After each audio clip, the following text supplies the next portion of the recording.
Let me start with the truth too many people avoid. Culture is not broken at the command level.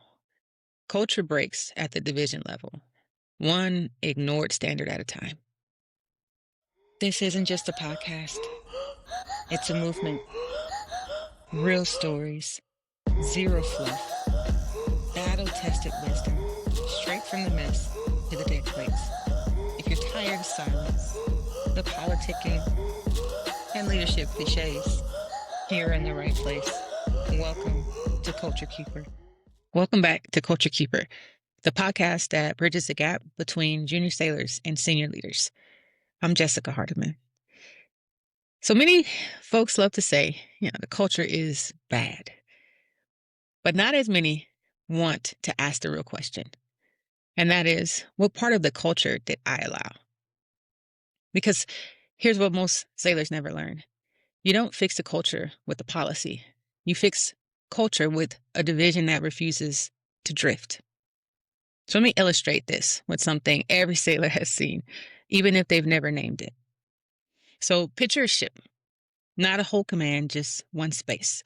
Let's say berthing. If 3 racks are unmade, a trash can is overflowing, and gear is scattered around, nobody says the ship is nasty. They say this berthing is nasty. Why? Because dysfunction is always localized before it becomes cultural. Now imagine this. A new sailor checks in and walks into that same berthing. What do? They don't necessarily raise the standard.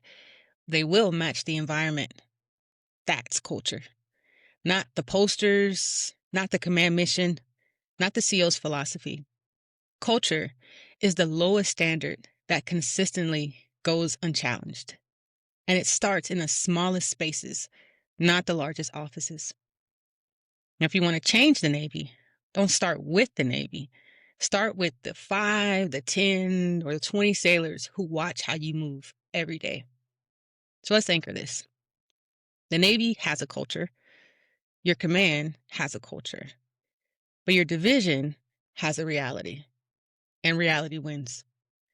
If your sailors show up late with no consequence, your division is teaching that timeliness is optional.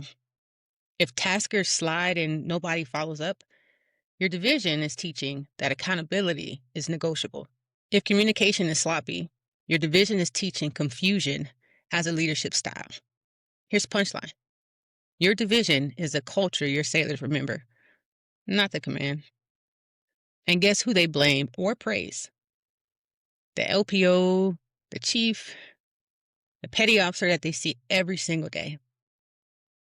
And before we talk about solutions, we have to expose the habits that quietly build or quietly destroy your division's culture.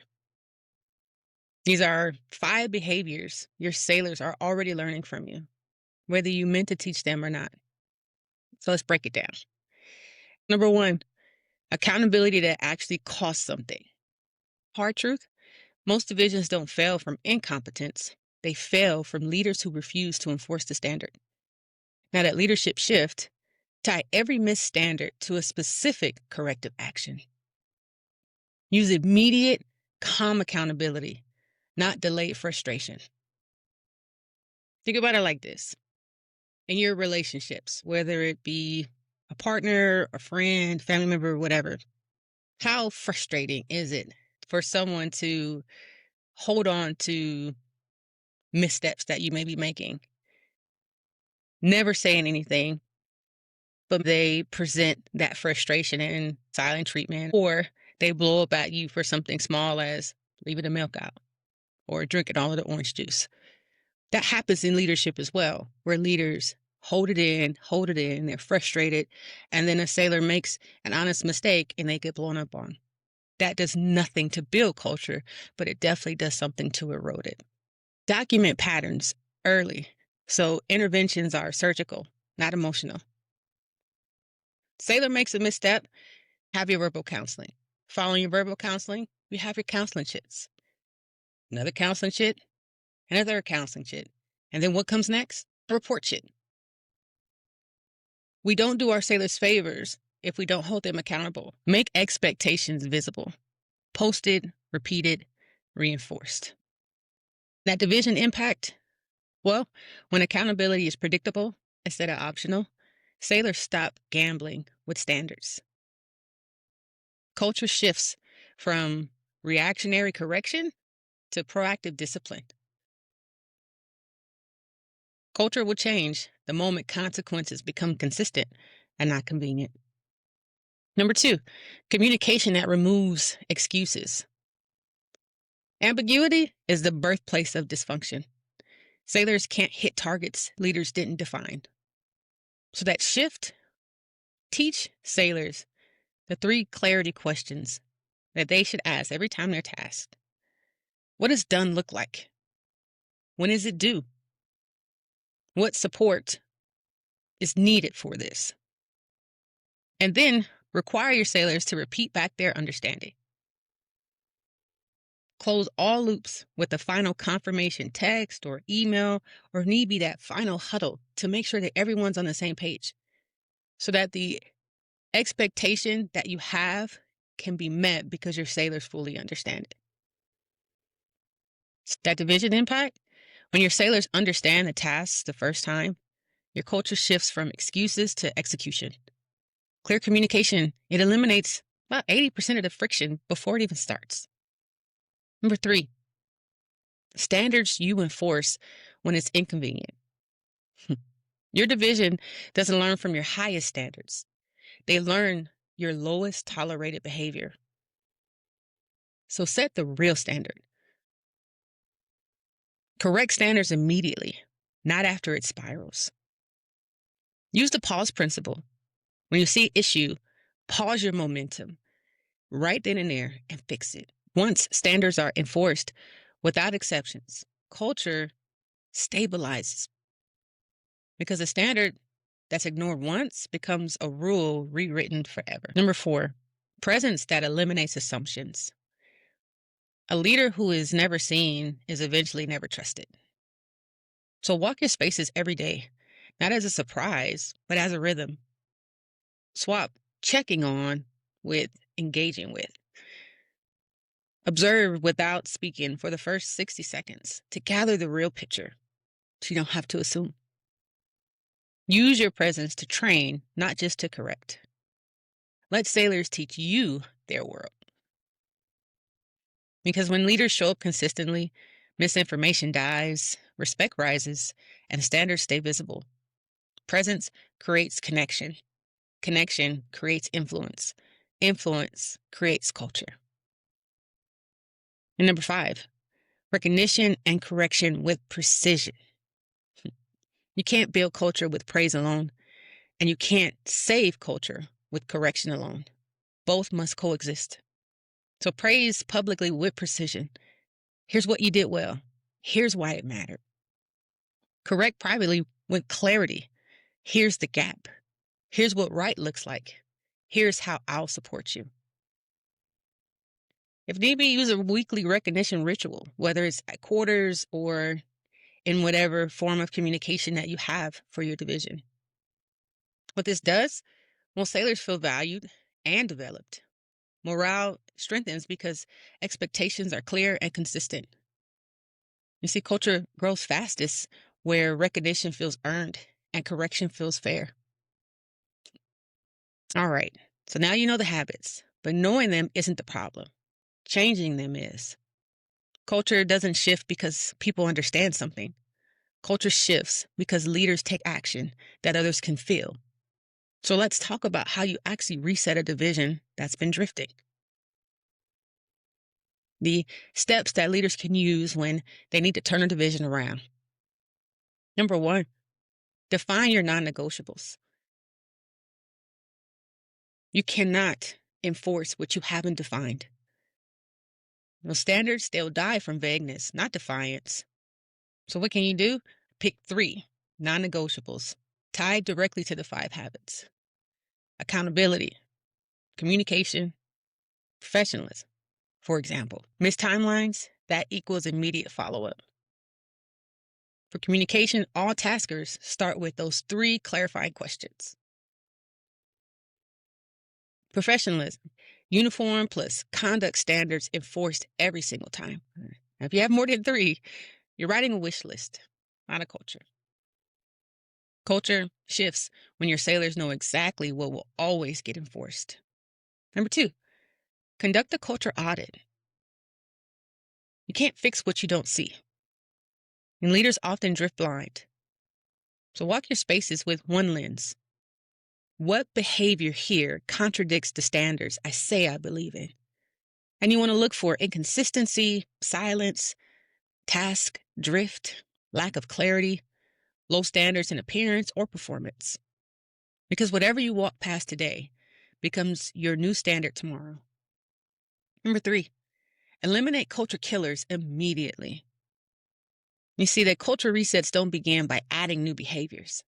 They begin by killing the ones that are destroying you. You got to address those killers on the spot. Missed deadlines, sloppy uniform or military appearance, passive leadership.